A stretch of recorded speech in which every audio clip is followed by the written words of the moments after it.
Hello friends, welcome to my channel. तो आजकल boys के ऊपर काफ़ी प्रेशर है कि शादी से पहले सैलरी बहुत हाई होनी चाहिए, पहले फिनेंशियली सेट हो जाओ, उसके बाद ही शादी करनी चाहिए। अब ये जो प्रेशर है, ये जो स्ट्रेस है, इसकी वजह से आजकल काफ़ी लड़के या तो अपनी मैरिज को बहुत लेट कर रहे हैं या फिर ये लोग मैरिज कर ही नहीं रहे हैं। तो ये जो क्वेश्चन है ये काफ़ी फ्रीक्वेंटली आस्क्ड क्वेश्चन है इन द करंट टाइम्स। तो मुझसे भी काफ़ी लोग ये क्वेश्चन पूछ चुके हैं कि डियर सर, मेरी एज है 27, 28 या मेरी एज है 29।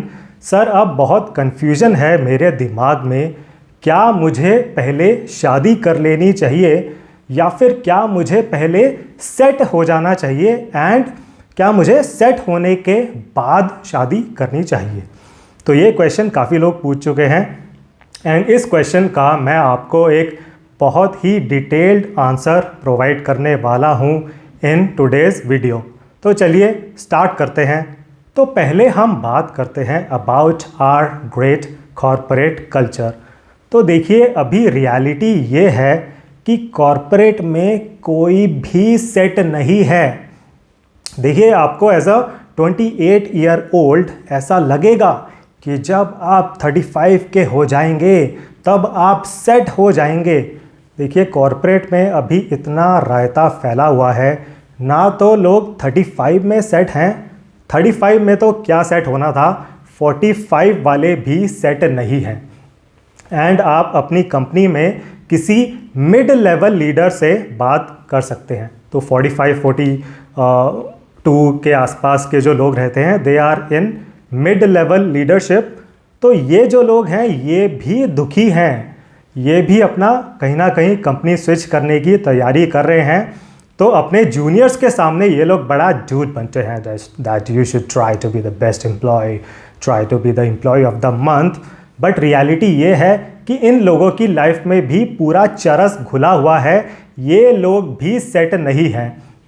तो भाई, जब 45 वाले सेट नहीं हैं तो आप ये मत सोचें कि आप 35 में, 32 में, 33 में सेट हो जाएंगे इन द कॉरपोरेट। एंड अपना ये जो ग्रेट कॉरपोरेट कल्चर है वो आजकल ऐसा बन चुका है। तो आप रियलाइज़ करेंगे कि हर साल सैलरी बढ़े या ना बढ़े, स्ट्रेस ज़रूर बढ़ रहा है इन द कॉरपोरेट।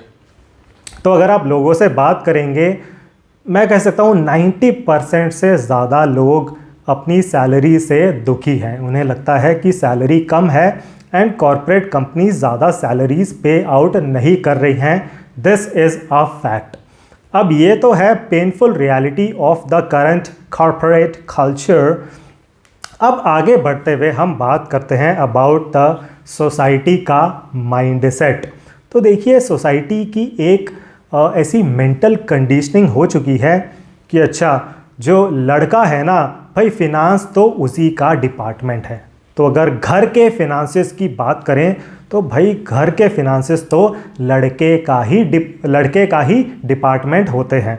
अब ये जो माइंडसेट है वो यंग लड़कों के दिमाग में बुरी तरह से घुसा दिया गया है कि अच्छा Rahul, you will be the finance minister of your home. Rahul, finances मतलब तुम्हारी रिस्पॉन्सिबिलिटी रहेगी, ठीक है, हमेशा याद रखना राहुल इस बात को, ठीक है। तो इस तरह की सोसाइटल कंडीशनिंग हो रखी है। अब ये जो माइंडसेट है, इसकी वजह से क्या हो रहा है, बहुत लड़के मैट्रिमोनियल डिस्कशंस में खुद को ओवर सेल कर रहे हैं, राइट। आई होप आप ओवर सेल का मीनिंग समझते होंगे कि अपने को बहुत ज़्यादा दिखाना चाह रहे हैं कि आई am the financially strongest person. तो ये लड़के मैट्रिमोनियल डिस्कशंस में, जब लड़की के साथ डिस्कशन होती है, स्पेशली 1-to-1 डिस्कशन में, बहुत बड़ी बड़ी बातें करने लगते हैं।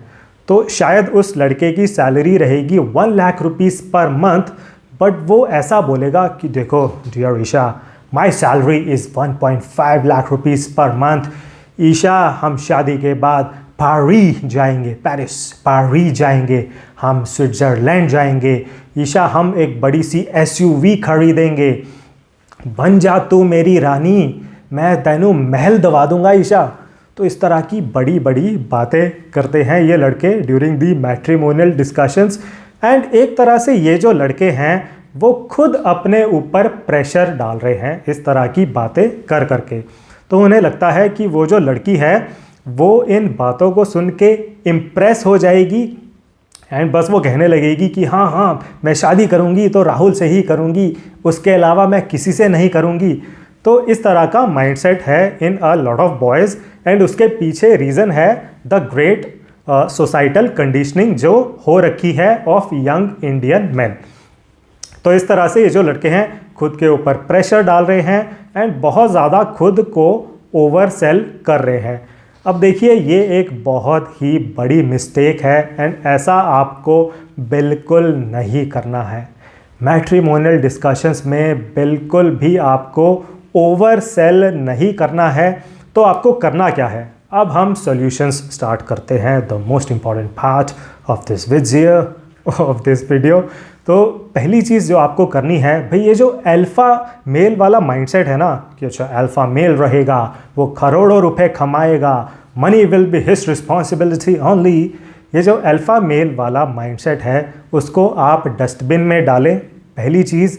दूसरी चीज़, इन मैट्रिमोनियल डिस्कशंस में be very very simple, clear and direct. तो आप बोलें कि डियर ईशा जी, मेरी सैलरी है 1 लाख रुपीज़ पर मंथ, तुम्हारी सैलरी है 50,000 रुपीज़ पर मंथ, हम दोनों की सैलरी है 1.5 लाख रुपए मिलाकर। तो इतनी सैलरी में हम एक छोटी सी हैचबैक ही अफोर्ड कर सकते हैं। शादी के बाद हम एक छोटी सी हैचबैक खरीद लेंगे which will be in our budget. अच्छा, हम फॉरेन ट्रिप्स पर नहीं जा सकते हैं बेसिस ऑफ दिस सैलरी, तो हम इंडिया में ही घूमने चले जाएंगे। तो इस तरह अप फ्रंट होकर आप ईशा जी से क्लियर एंड डायरेक्ट बातचीत करें कि देखो दोनों की सैलरी है 1.5 लाख रुपए मिलाकर, तो अब भाई हम डिस्कस कर लेते हैं कि कैसे मैनेज करना है, राइट। तो इस तरह का आपको एक माइंडसेट रखना है, try to be an equal partner. तो आप ये मत सोचें कि जो पैसा है it is my responsibility only, that I am the finance minister. उस लड़की के साथ जो वो प्रोस्पेक्टिव पार्टनर हैं उनके साथ आप डिस्कशन करें कि अच्छा हमारी इतनी सैलरी है भाई, अब डिस्कस कर लेते हैं कैसे मैनेज करना है पैसा। डियर ईशा जी, अगर आपको लग रहा है कि हमारी सैलरी कम है तो हम शादी के बाद एक दूसरे की हेल्प करेंगे to grow in our career and इस सैलरी को बढ़ाने की कोशिश करेंगे। एंड अगर सैलरी बढ़ जाएगी हमारी, फिर हम अपने खर्चे भी बढ़ा सकते हैं। तो बहुत ही ये एक प्रैक्टिकल एंड लॉजिकल डिस्कशन आपको करनी है। अच्छा, यहाँ पर एक बहुत ही इम्पॉर्टेंट पॉइंट जो आपको नोट करना है वो ये रहेगा। अब देखिए जो वर्किंग लड़कियां हैं वो इस बात को समझती हैं, they will understand this point, because एक वर्किंग लड़की को पता रहता है कि पैसा कमाने में कितना स्ट्रगल है आजकल। तो this is also one of the reasons why I always recommend कि एक वर्किंग लड़की से आप शादी करें। Because on the other hand अगर एक नॉन वर्किंग लड़की है वो इस बात पर आपकी खिल्ली उड़ाने वाली है। उसे लगता है कि अच्छा इसकी सैलरी तो 1 लाख रुपीज़ पर मंथ है रे, इसकी तो बम्पर सैलरी है, खर्चा कितना होता होगा, 10,000 का होता होगा खर्चा, बाकी 90,000 रुपये ये मेरे ऊपर खर्चा करेगा। तो बड़ा कंजूस है, ये तो पैसे की ऐसे बोल रहा था कि अच्छा हम तो छोटी सी हैचबैक ले लेंगे, राइट। तो अब जो नॉन वर्किंग लड़कियां हैं वो आपकी खिल्ली उड़ा देंगी अगर आप उनके साथ डिस्कशन करने लगेंगे अबाउट मैनेजिंग द फिनांसेस। तो ये एक बहुत ही इंपॉर्टेंट पॉइंट या डिस्क्लेमर मैं आप सबको बताना चाहता था, राइट। तो आपको ये चीज़ हमेशा अपने दिमाग में रखनी है। तो जब भी आप मैरिज का सोचते हैं आप ये मत सोचें कि finance will be my responsibility only.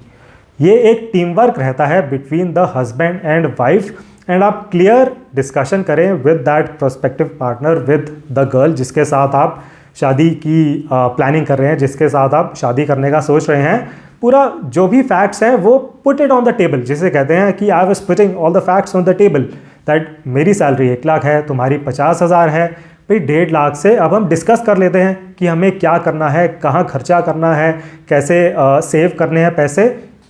तो आप हर चीज़ें डिस्कस कर सकते हैं। And again the most important thing is try to be an equal partner.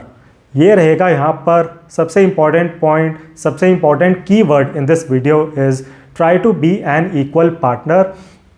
And अब मनी मैनेजमेंट में तो आपने उस लड़की को इक्वल पार्टनर बना लिया, तो घर को मैनेज करने में आपको भी इक्वल पार्टनर बनना चाहिए।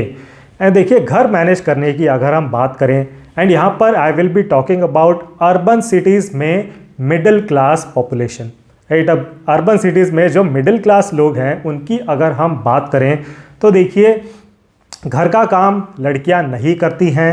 कोई लड़की in a middle class family in an urban city, कोई लड़की खुद से खाना नहीं बनाती है। लड़के तो कभी ये काम करते ही नहीं थे। तो ये सब काम कौन करती हैं? ये सब काम किया जाता है by the maids, by the house help. तो आप दोनों के लिए सबसे बड़ा घर का काम रहने वाला है टू मैनेज द मेड्स। अब मैनेजिंग द मेड्स का एक अलग ही नया काम स्टार्ट हो चुका है। मैनेजिंग द मेड्स क्या होता है? सुबह उसके लिए दरवाज़ा खोलना, उसको ये बताना है कि अच्छा दीदी आप ये बना दो, वो बना दो, उनसे काम करवाना, उनकी सैलरी मैनेज करना। अब ये सब चीज़ें आ जाती हैं in the house help management. तो आप एज राहुल, आप ईशा जी को बोलें कि डियर ईशा जी, मेड्स को मैनेज करने में मैं आपकी पूरी हेल्प करूँगा। We will be equal partners in managing the maids as well. We will be equal partners in managing the finances and money as well, right? तो अब ये सिर्फ आपको बोलना नहीं है, ऐसा आपको करना भी है। You have to be an equal partner after marriage, वरना तो कलेश के द्वार are always open for you। And देखिए, अब ये भी एक मज़े की बात है, अगर आप इतना बोल देंगे उस लड़की को कि अच्छा मैं तुम्हारी घर को मैनेज करने में हेल्प करूँगा, भाई वो तो आपकी वहीं पर फ़ैन हो जाएगी एक्चुअली। एंड अब जितनी मेरी डिस्कशंस होती हैं विद गर्ल्स, वो उनकी कंप्लेंट यही रहती है कि सर जो भी लड़के आते हैं एक अल्फ़ा मेल वाला माइंडसेट लेकर आते हैं, सर बड़ी बड़ी बातें करते हैं। कोई सर लड़का ऐसा नहीं मिलता है जो थोड़ी नॉर्मल बातें करे कि अच्छा मैं तुम्हारी थोड़ी घर को मैनेज करने में हेल्प कर दूंगा। तो मैं आपको यहाँ पर ये एक चीट कोड बता रहा हूँ, अगर आप किसी लड़की को ये बोल देंगे कि मैं तुम्हारी हाउस हेल्प को मैनेज करने में हेल्प करूँगा, भाई वो आपकी फ़ैन हो जाएगी। एंड अगेन, ये सिर्फ बोलना नहीं है, ये आपको करना भी है, वरना तो शादी के बाद फिर लड़ाई झगड़े are always waiting for you, right. तो ये चीज़ आप ज़रूर रखें in the back of your mind. अपना माइंडसेट आपको ऐसा रखना है, be an equal partner in everything. And हाँ, यहाँ पर अब ये भी मुद्दे की बात है कि ये चीज़ें, ये जो कार्यक्रम मैं आपको बता रहा हूँ वो 35 की एज में करना इज़ नॉट ईजी। 35 की एज में ये सब कार्यक्रम नहीं हो पाते हैं, बिकॉज 35 की एज तक लोग बहुत ज़्यादा जो है कॉरपोरेट में स्ट्रेस फील करते हैं। एंड एक तरह की उनके अंदर हेल्पलेसनेस आ जाती है, एक तरह की बिटरनेस आ जाती है बाय द एज ऑफ 35। तो देखिए, सैलरीज आजकल बढ़ नहीं रही हैं, बट 35 तक स्ट्रेस बहुत ज़्यादा बढ़ जाता है इन द कंपनी। एंड फिर उस एज में ऐसा होता है कि बस कंपनी आपको रख लेती है ऑफिस में, राइट। तो लोग सेट होने के चक्कर में शादी को डिले करते हैं, बट रिज़ल्ट उसका कुछ और ही निकल के आ रहा है। तो मेरी तरफ से क्लियर रिकमेंडेशन ये रहेगी कि आप टाइम से शादी करें। 28-29 तक आप शादी कर लें, बिकॉज़ ये जो एज है, अब 28 की एज में तो आपने कॉर्पोरेट ज्वाइन की होगी एट द एज ऑफ 22 और 23। तो 28 तक आपको 5 या 6 साल हो चुके होंगे इन द कंपनी, तो आप एक फ्रेशर तो नहीं हैं।